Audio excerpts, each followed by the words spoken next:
नमस्कार दोस्तों, स्वागत है आपका और आपके साथ एक बार फिर मैं हूं आशिमा त्यागी। हमेशा की तरह आज एक बार फिर हम बहुत ही महत्वपूर्ण मुद्दे पर बात करने जा रहे हैं। जरा कल्पना कीजिए, अमेरिका की राजधानी वॉशिंगटन डीसी दुनिया की सबसे ताकतवर राजनीतिक गलियों में अचानक एक भारतीय संगठन की दस्तक दिखाई देती है। वो भी चुपचाप, बिना किसी आधिकारिक पंजीकरण, बिना किसी सार्वजनिक जवाबदेही और बिना ये बताए कि आखिर वो अपने देश की छवि, नीतियों और अंतरराष्ट्रीय संबंधों की दिशा में किस मकसद से मोड़ना चाहता है। और जब दस्तावेजों में पता चलता है कि ये लॉबिंग कोई मामूली प्रयास नहीं, बल्कि $3,30,000 यानी करोड़ों की राशि का संगठित अभियान है, तो सवाल उठना लाजमी है कि ये खेल चल क्या रहा है और इससे भारत का लोकतंत्र, विदेश नीति और वैश्विक विश्वसनीयता किस तरह दांव पर लग रही है। यही कहानी है आरएसएस की तरफ से अमेरिकी lobbying firm square pattern bogus को हायर किए जाने की। आरएसएस ने इसे झूठ कहा, लेकिन अमेरिका में फाइल किए गए एलडीए डॉक्यूमेंट्स, भुगतान रिकॉर्ड्स और आरएसएस प्रतिनिधियों की उन्हीं ही लॉबिस्टों के साथ तस्वीरें कुछ और ही कहानी बयां करते नजर आए। भारत में खुद को सांस्कृतिक संगठन कहने वाला, सरकार से ऊपर प्रभाव रखने वाला और प्रधानमंत्री की तरफ से दुनिया का सबसे बड़ा एनजीओ कहे जाने वाला ये संगठन आखिर अमेरिका में किसके लिए और किसके नाम पर या फिर किस मकसद से लॉबिंग कर रहा था, सवाल ये है दोस्तों। और ये सवाल इसलिए भी जरूरी हो जाता है क्योंकि आरएसएस कोई रजिस्टर्ड संस्था नहीं है, ना उसका बैलेंस शीट जो है वो सार्वजनिक है, ना उसके फंडिंग स्रोत पारदर्शी है, ना उस पर कर का औपचारिक बोझ है।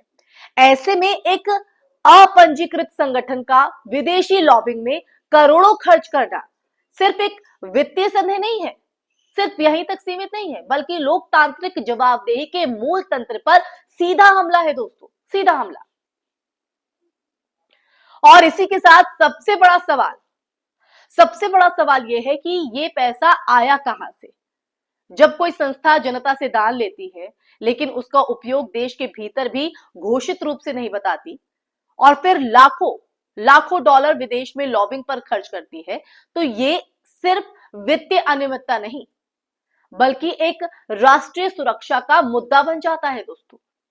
क्योंकि क्योंकि विदेशी लॉबिंग का मतलब है अमेरिका में राजनीतिक प्रभाव खरीदना। और अब ऐसा कोई संगठन करता है जो भारतीय नागरिकों के प्रति जवाबदेही नहीं, संसद के प्रति जवाबदेह नहीं और जिसकी कोई कानूनी संरचना भी नहीं, तो ये भारत के लोकतांत्रिक ढांचे को बाईपास करने जैसा है दोस्तों। ये वही रास्ता है जिसे दुनिया शेडो इन्फ्लुएंस ऑपरेशन कहती है, जहां फैसले जनता नहीं बल्कि अपारदर्शी फंडिंग और नेटवर्किंग के दम पर लिए जाते हैं। आरएसएस की वित्तीय अस्पष्टता सिर्फ एक तकनीकी समस्या नहीं है दोस्तों, बल्कि एक गंभीर नैतिक प्रश्न भी है। भारत में करोड़ों लोग छोटे छोटे दान देकर इन संगठनों को समर्थन देते हैं, लेकिन उन्हें ये अधिकार तक नहीं है कि जान सके कि उनके नाम पर दुनिया में क्या राजनीतिक सौदेबाजी हो रही है। ये पारदर्शिता की कमी भारत की प्रतिष्ठा को नुकसान पहुंचाती है, हानि पहुंचाती है, क्योंकि हर वो लोकतंत्र जिसकी संस्थाएं अनियंत्रित और अपारदर्शी हों, अंततः अपनी साख है, माफ कीजिएगा, खो देता है। अमेरिका में फारा कानून ये सुनिश्चित करता है कि जो भी विदेशी संस्था लॉबिंग कर रही है वो अपनी गतिविधि, उद्देश्य और फंडिंग को सार्वजनिक करे। आरएसएस की तरफ से ये जवाब अभी भी धुंधला है कि वो किस नीति को प्रभावित करना चाहता था और भारत की तरफ से किस प्रकार की प्रतिबद्धताएं कर रहा था।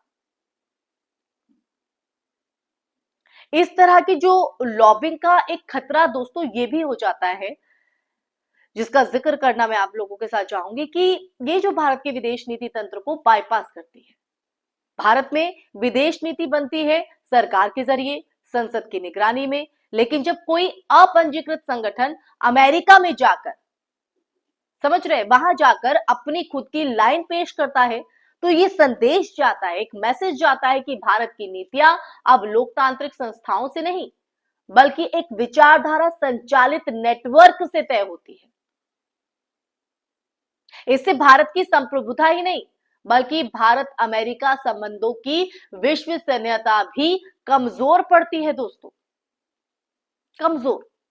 और सबसे चिंताजनक बात यह है कि भारतीय जनता को इस पूरी गतिविधि का कोई हिसाब किताब नहीं, कोई हिसाब नहीं दिया गया। ना पैसा कहां से आया, ना लॉबिंग किसके लिए की गई, ना किसे ये बताया गया कि फायदा पहुंचा। ये मॉडल खतरनाक है क्योंकि जब शक्तिशाली अपंजीकृत संस्थाएं अंतरराष्ट्रीय राजनीति में एक्टिव होने लगती हैं, वो प्रेजेंट करने लगती हैं, तो वो अपनी विचारधारा के आधार पर राष्ट्र की दिशा तय करने लगती हैं दोस्तों। लोकतांत्रिक देश की असली पहचान यही होती है, कि उसकी विदेशी नीति, उसके आर्थिक फैसले और उसके अंतरराष्ट्रीय गठजोड़ संस्थाओं की तरफ से तय हो, ना कि किसी ऐसी संस्था की तरफ से जो खुद को कानून से ऊपर मानते हो। और सबसे बड़ा सवाल, क्या प्रधानमंत्री की तरफ से आरएसएस को दुनिया का सबसे बड़ा एनजीओ कहना और उसके अंतरराष्ट्रीय गतिविधियों को नैतिक मान्यता देना लोकतांत्रिक जवाबदेही को और कमजोर नहीं करता? जब सरकार और संगठन में कोई स्पष्ट सीमा रेखा नहीं बचती, तो फिर ऐसी लॉबिंग सरकार की तरफ से मानी जाती है या संगठन की तरफ से? आप ही बताइए सवाल का इस जवाब। यही अस्पष्टता वैश्विक स्तर पर भारत की साख को प्रभावित करती है, क्योंकि दुनिया पारदर्शिता को संस्थागत स्थिरता का पैमाना मानती है दोस्तों। तो आज की चर्चा के अंत में सवाल सिर्फ आरएसएस का नहीं है, सवाल ये है कि क्या भारत अपनी प्रतिष्ठा, लोकतंत्र और संस्थागत पारदर्शिता को ऐसे पंजीकृत प्रभाव प्रयासों के हाथों में सौंप सकता है, या फिर ये वो मोड़ है जहां जनता को पूछना चाहिए, यानी आपको और हमको मिलकर पूछना चाहिए कि आखिर देश के नाम पर किसे अधिकार है बोलने का, किसे अधिकार है पैसा खर्च करने का, और किसे अधिकार है वैश्विक कूटनीति को अपने हिसाब से मोड़ने का। लोकतंत्र का पहला सबक दोस्तों यही है कि सत्ता चाहे संगठन की हो या सरकार की, वो जनता से ऊपर नहीं होती है। और जब कोई संगठन पर्दे के पीछे से अंतरराष्ट्रीय शक्ति समीकरणों को प्रभावित करने लगे, तो ये सिर्फ चिंताजनक नहीं बल्कि चेतावनी है कि देश का लोकतांत्रिक ढांचा किस दिशा में धकेला जा रहा है।